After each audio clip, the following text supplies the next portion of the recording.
Hi student, welcome to समझो chemistry detail में। Those who were in class 1 last year, आप सब लोग अभी इस साल क्लास 2 में आ चुके हो और क्लास 2 के सिलेबस में से सॉलिड स्टेट जो है डिलीट हो चुका है।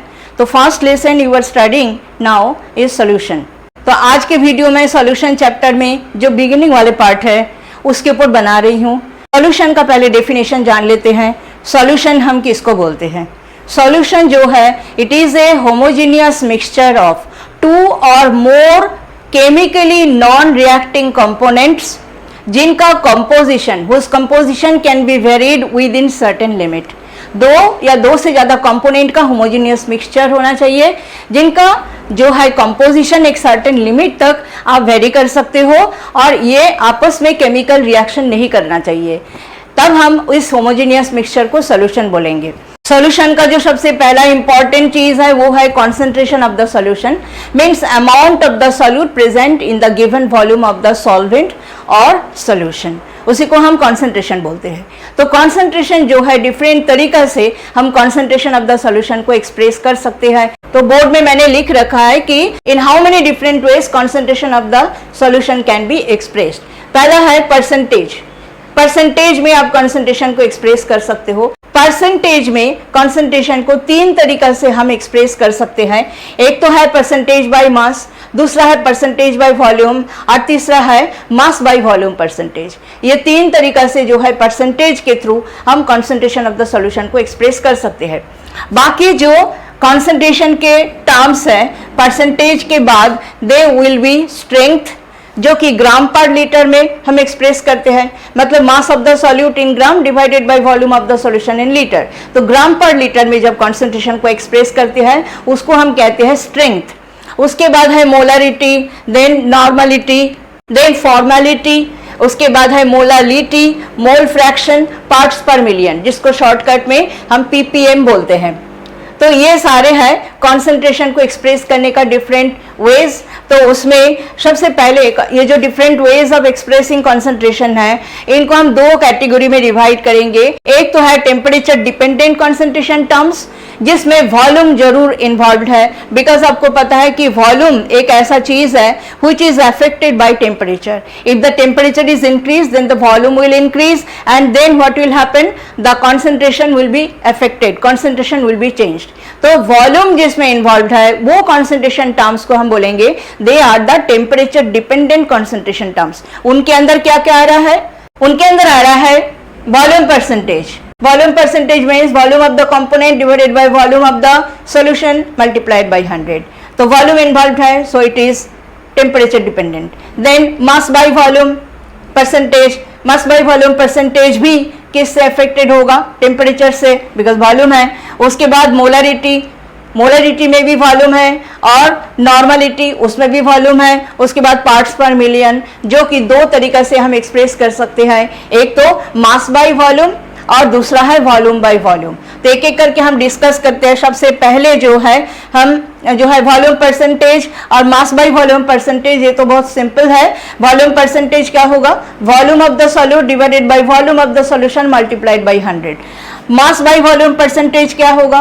Mass of the solute divided by volume of the solution multiplied by 100। ये दोनों को हम बोर्ड में नहीं लिखते, हम शुरू करते हैं मोलरिटी से।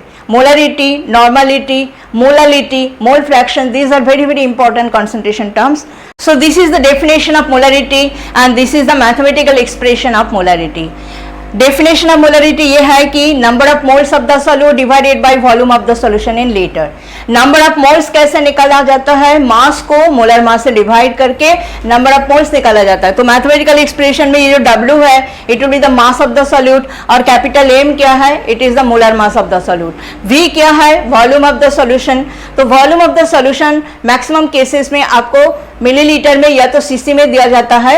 अगर लीटर में दिया जाता है तो ये 1000 नहीं चाहिए। अगर मिलीलीटर या सीसी में है तो उसको आपको 1000 से डिवाइड करना पड़ेगा in order to convert it into litre. तो that is how this 1000 will be multiplied in the numerator. So this is the mathematical expression of molarity when the volume is expressed in millilitre और cc. This is the definition of normality. Normality को हम जो है capital N से represent करते हैं। पीछे जो हमने मोलारिटी को डिस्कस किया था, मोलारिटी को कैपिटल M से हम रिप्रेजेंट करते हैं। तो सी नॉर्मलिटी का डेफिनेशन क्या है? Number of gram equivalents of the solute divided by volume of the solution in litre. अब नंबर ऑफ ग्राम इक्विवेलेंट कैसे कैलकुलेट करोगे? उसके लिए जो मास है सॉल्यूट का, उसको उसका इक्विवेलेंट मास से आपको डिवाइड करना पड़ेगा, तो आपको मिल जाएगा number of gram equivalent of the solute. जैसे पीछे हमने number of moles of the solute divided by volume of the solution in litre किया था मोलारिटी कैलकुलेट करने के लिए, वहां पे आपने नंबर ऑफ मोल्स को कैसे कैलकुलेट किया था? Mass divided by molar mass करके आपने मोल्स को निकाला था। यहाँ पे नंबर ऑफ ग्राम इक्विवेलेंट के लिए आपको क्या करना पड़ेगा? मास को इक्विवेलेंट मास से आपको डिवाइड कर देना पड़ेगा, then you will get number of gram equivalents, and that is to be divided by the volume of the solution, which is in liter. So this is what is normality. Now the thing is that how to calculate the equivalent mass of different type of substances. First of all, we will discuss the equivalent mass of an element. How to calculate the equivalent weight of an element?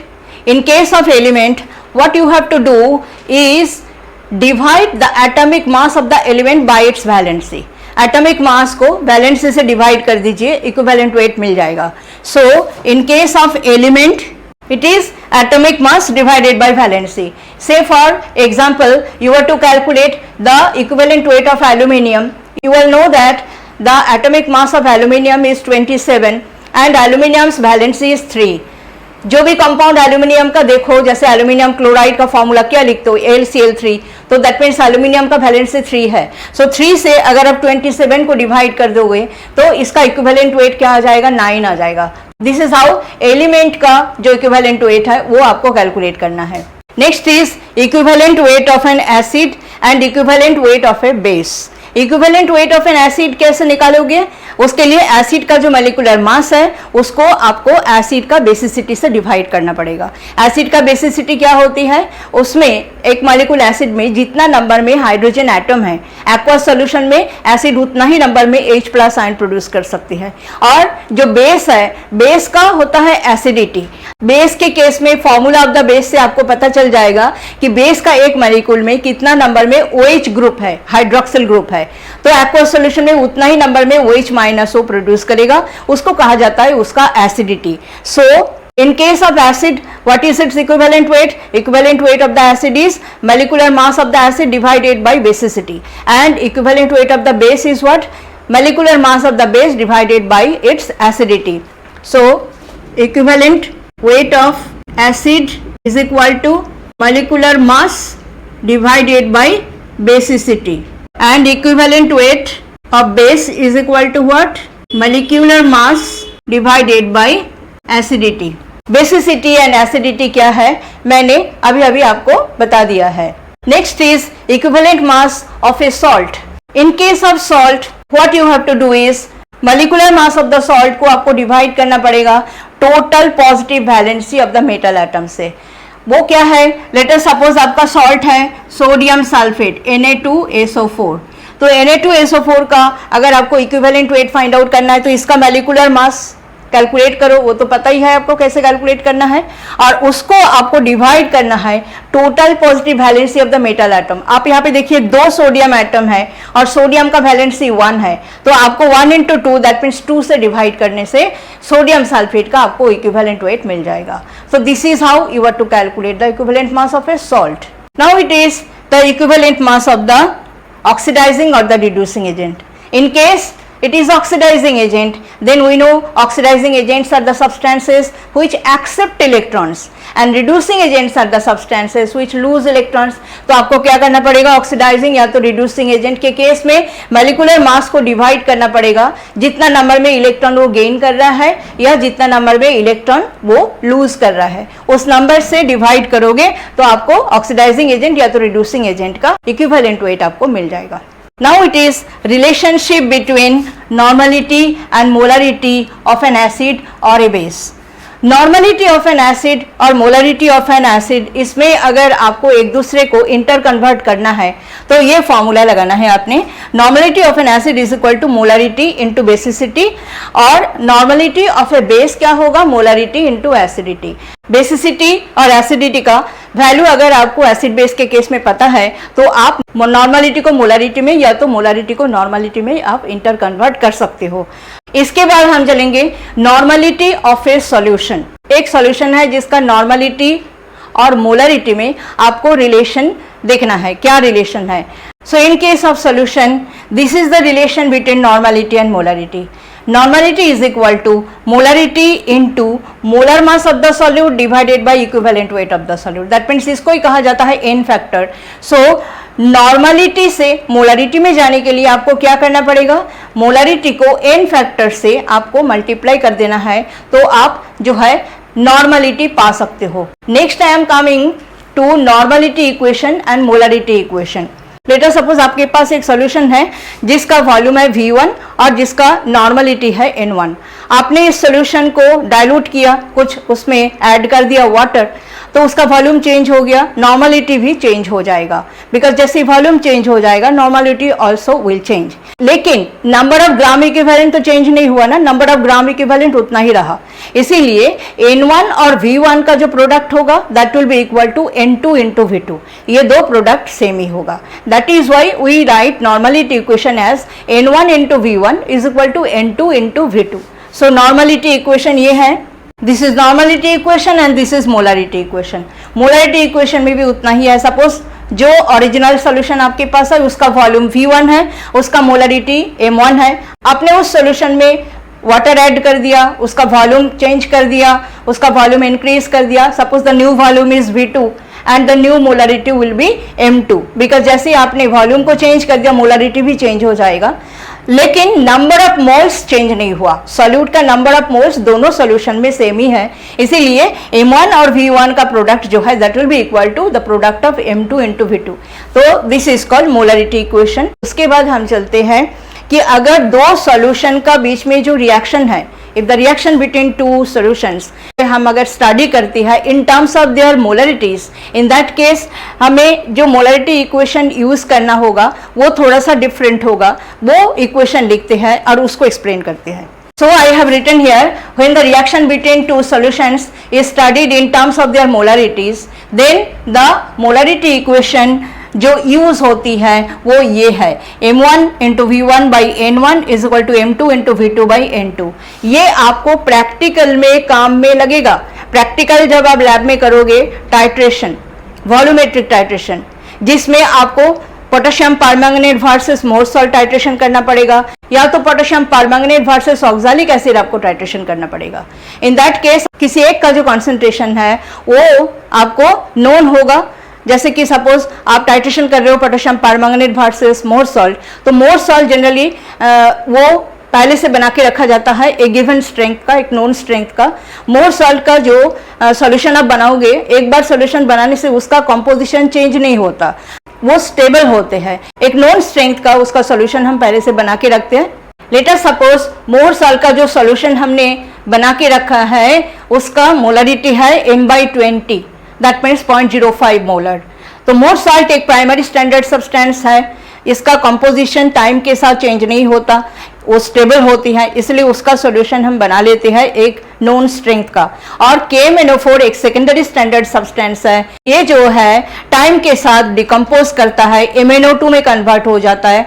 इसी वजह से इसका जो concentration है वो concentration time के साथ जो है चेंज हो जाता है। And that is Y KMnO4 को बहुत पहले से बना के नहीं रखा जाता है। नॉर्मली मोर सॉल्ट या तो ऑक्सैलिक एसिड उसी को ही पहले से बना के रखा जाता है। हम इस साइड में जो है KMnO4 का और इस साइड में मोर सॉल्ट का जो भी मोलरिटी वॉल्यूम वगैरह है वो सब हम लिखेंगे। KMnO4 का मोलरिटी हमें निकालना है, तो उसके लिए KMnO4 और मोर सॉल्ट के बीच में जो रिएक्शन होती है वो बैलेंस्ड रेडॉक्स रिएक्शन पहले हमें लिखना होगा। So this is the balanced redox reaction between KMnO4 and more salt. More salt is a double salt. It has got ferrous sulfate and ammonium sulfate. अब अमोनियम सल्फेट रेडॉक्स रिएक्शन में participate नहीं करता है, सो जो participate करता है वो है फेरस सल्फेट। इसमें जो फेरस आयन है वो ऑक्सीडाइज हो जाता है। कौन करता है ऑक्सीडाइज? KMnO4 उसको ऑक्सीडाइज करके फेरिक आयन में कन्वर्ट कर देते हैं। तो this is what is the balanced redox reaction between more salt and potassium permanganate. तो यहाँ पे देखिए पोटेशियम परमैंगनेट का नंबर ऑफ मोल क्या है? 1 है, और जो फेरस आयन है जो कि मोर सॉल्ट से आया है उसका नंबर ऑफ मोल क्या है? 5 है। तो exactly in this molar ratio they are reacting with one another. तो यहाँ पे ये जो N1 और N2 की वैल्यू है, ये आपको इस साइड में अगर आपने KMnO4 का डेटा लिखना है तो ये N1 की जगह आपको क्या लिखना है, 1 लिखना है, और इस साइड में मोर सॉल्ट है तो N2 की जगह आपको क्या लिखना है, 5 लिखना है। तो ये N1 और N2 जो है बैलेंस रेडॉक्स रिएक्शन में जो दो सॉल्यूशन है उनका नंबर ऑफ मोल्स है, वो आपने N1 और N2 के वैल्यू हिसाब से लिखना है। बाकी जो M1 है KMnO4 का मोलारिटी वो तो आपको निकलना ही है, कैलकुलेट करना है। वॉल्यूम ऑफ KMnO4 आपको ब्यूरेट रीडिंग से मिल जाएगा, और जो M2 है that is the molarity of more salt, जिसका आपने पहले से एक नोन मोलारिटी का सॉल्यूशन अपने बना रखा है, जैसे मैंने बोला M/20 सॉल्यूशन मतलब 0.05 मोलर अपने बना रखा है। और सपोज मोर सॉल्ट का आपने जो टाइट्रेशन फ्लास्क है उसमें 10 cc लिया है, तो V2 का वैल्यू क्या हो गया 10, M2 इज 0.05 और N2 की वैल्यू आपको रिएक्शन से मिल रहा है, इट इज 5। और इधर में जो V1 है ये वैल्यू आपको ब्यूरेट से मिलेगा। ब्यूरेट से कितना KMnO4 आपने डाला है 10 cc मोर सॉल्ट के साथ कंप्लीटली रिएक्ट करने के लिए। जैसे रिएक्शन कंप्लीट हो जाएगा, एक ड्रॉप KMnO4 एक्स्ट्रा डालते ही KMnO4 अपना जो पर्पल कलर है वो दिखा देगा। दैट मीन्स जो आपका टाइट्रेशन फ्लास्क है उसमें एक पिंक कलर आ जाएगा, तब समझ जाओ एंड पॉइंट आ गया। तब आपको ब्यूरेट से रीडिंग ले लेना है और वो होगा आपका V1 की वैल्यू। यहाँ पे पुट कर देने से N1 V1 सब कुछ पता है, इधर में M2 V2 N2 सब कुछ आपको नोन है, तो M1 आप कैलकुलेट कर सकते हो। सो टेम्परेचर डिपेंडेंट कॉन्सेंट्रेशन टर्म्स में लास्ट जो है that is ppm parts per million, जो कि मास बाय वॉल्यूम में भी हो सकते हैं, वॉल्यूम बाय वॉल्यूम में भी हो सकते हैं। तो ppm मतलब पार्ट्स पर मिलियन, मतलब मास और volume of the solute present पर 10 to the power 6, that means 1 million parts by mass of the solution और volume of the solution। तो आपको क्या करना पड़ेगा, जो पार्ट्स पर मिलियन में कंसंट्रेशन होता है वो जनरली ट्रेस अमाउंट में अगर सॉल्यूट प्रेजेंट हो सॉल्यूशन में, तो हम जो है कंसंट्रेशन को पार्ट्स पर मिलियन में एक्सप्रेस करते हैं। सपोज कि एयर पोल्यूशन में जो पॉल्यूटेंट है वो ट्रेस अमाउंट में प्रेजेंट होते हैं, तो इन दैट केस हम पार्ट्स पर मिलियन में कंसंट्रेशन को एक्सप्रेस करते हैं। Suppose sulphur dioxide is a pollutant, it is present in air, तो एयर का आपको वॉल्यूम अगर दे दिया, सल्फर डाइऑक्साइड का वॉल्यूम दे दिया, तो आपने क्या करना है, volume of sulphur dioxide divided by volume of air multiplied by 10 to the power 6, तो आपको पार्ट्स पर मिलियन में जो सल्फर डाइऑक्साइड है उसका कंसंट्रेशन आपको मिल गया। या तो mass of the solute divided by volume of the solution into 10 to the power 6 करके भी पार्ट्स पर मिलियन में आप कंसंट्रेशन को एक्सप्रेस कर सकते हो। Now let us discuss temperature independent concentration terms. ये मैंने पहले ही आपको बताया था, temperature independent concentration terms means उसमें वॉल्यूम नहीं होगा, only mass will be involve and that's why temperature का कोई असर नहीं होगा। तो उसमें पहले आता है मास परसेंटेज, जिसका आपको पता ही है, mass of the component divided by mass of the solution multiplied by 100 करने से आपको मास परसेंटेज मिल जाएगा।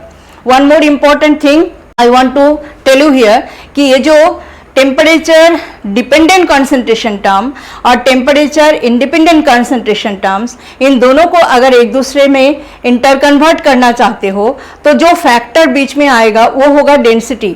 आपको पता है कि वॉल्यूम को डेंसिटी से अगर हमने मल्टीप्लाई किया तो आपको मास मिल जाता है, और अगर मास को आप डेंसिटी से डिवाइड करते हो तो आपको वॉल्यूम मिल जाएगा। नेक्स्ट जो हमारा टेम्परेचर इंडिपेंडेंट कंसंट्रेशन टर्म है वो है मोलालिटी। मोलालिटी का डेफिनेशन क्या है, number of moles of the solute divided by mass of the solvent in kg। Mathematical expression ये है 1000 by W1 into W2 by M2, जहां W1 क्या है, mass of the solvent, W2 क्या है, mass of the solute, M2 क्या है, molar mass of the solute. ये जो 1000 है, ये 1000 इसलिए कि W1 जो कि मास ऑफ द सॉल्वेंट है वो ग्राम में अगर है तो आपको उसको kg में कन्वर्ट करने के लिए 1000 से डिवाइड करना पड़ता है, वही 1000 ऊपर न्यूमरेटर में आ जाता है। ठीक है, ये हो गया मोलालिटी का मैथमेटिकल एक्सप्रेशन। इसके बाद नेक्स्ट जो टेम्परेचर इंडिपेंडेंट कंसंट्रेशन टर्म है that is mole fraction. Mole fraction को x से रिप्रेजेंट किया जाता है। मोल फ्रैक्शन कुछ नहीं है, it is the number of moles of the component divided by total number of moles present in the solution. Suppose there are two components only, the solvent and the solute. तो अगर आपको solute का mole fraction निकालना है तो आपको क्या करना है, number of moles of the solute को total number of moles of solute and solvent से डिवाइड कर देना है। तो the formula will be, suppose there are two components A and B, तो X A is equal to क्या होगा, X A suppose आपका सॉल्वेंट है तो ये हो जाएगा N A divided by N A plus N B, and X B क्या होगा, सपोज बी आपका सॉल्यूट है तो सॉल्यूट का मोल फ्रैक्शन एक्स बी क्या होगा, N B number of moles of the solute divided by N A plus N B. And always remember X A plus X B is equal to 1। तो एक mole fraction, किसी एक का mole fraction निकाल लेने के बाद दूसरा को आपको कैलकुलेट करने का जरूरत नहीं है, सिंपली 1 से माइनस कर दो, आपको दूसरा का मोल फ्रैक्शन मिल जाएगा। Now let us solve 1 or 2 numerical problems so that whatever I have discussed, the concept is clear to you. This is the problem which I have taken. First of all, calculate the molality of 1 liter solution of 93% sulfuric acid, mass by volume. Density solution का आपको दे दिया गया है 1.84 ग्राम पर millilitre. तो 1 litre solution जिसका आपको molality निकालना है उसका कंपोजिशन आपको क्या बताया, 93% mass by volume. So we write here 93 gram H2SO4 is present in 100 cc H2SO4 solution. Now the density of the solution is this much, 1.84 ग्राम पर मिलीलीटर। तो वॉल्यूम को अगर डेंसिटी से हम मल्टीप्लाई कर देते हैं तो मास ऑफ द सॉल्यूशन मिल जाएगा। So mass of the solution is equal to 100 multiplied by 1.84, so it will be 184 gram. Mass इसके लिए चाहिए बिकॉज हमें मोलालिटी कैलकुलेशन करना है। सॉल्यूशन का मास से अगर हम सॉल्यूट का मास को माइनस कर देते हैं तो हमें सॉल्वेंट का मास मिल जाएगा। So mass of the solvent क्या होगा, 184 minus 93, this much gram. So molality is equal to what, 1000 by W1 into W2 by M2। Sulphuric acid का मोलर मास क्या होगा, it will be 2 plus 32 plus 16 into 4, so it will be 98 gram per mole. यह sulphuric acid का molar mass. So it will be 1000 divided by mass of the solvent हमारा 91 ग्राम है, into W2 क्या है, mass of the solute that is 93 by 98। तो it is coming 1000 by 91 into, ये divide करने से आ जाएगा 0.95। So we can write 1000 into 0.95 means we can write 950 divided by 91.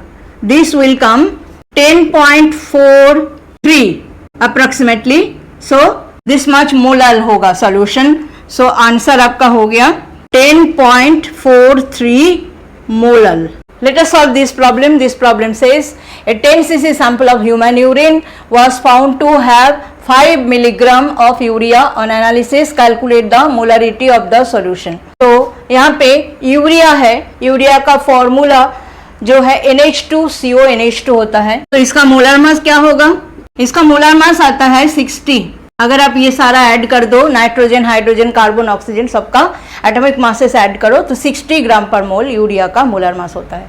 तो देखिए यहाँ पे जो यूरिया का मास है वो मिलीग्राम में दिया हुआ है, इसको हमें ग्राम में लेना है। So mass of urea is 5 milligram, that means 0.005 gram. अब हमें मोलारिटी कैलकुलेट करना है, तो molarity will be equal to number of moles of urea divided by volume of urine sample in liter. So number of moles के लिए 0.005 को 60 से divide करना पड़ेगा। वॉल्यूम जो है यूरिन सैंपल का 10 cc है तो 10 और नीचे 1000 डिवाइड करना पड़ेगा, वो ऊपर मल्टीप्लाई हो जाएगा। तो it will B 0.005 into 1000 divided by 60 into 10. So this will be 5 by 600.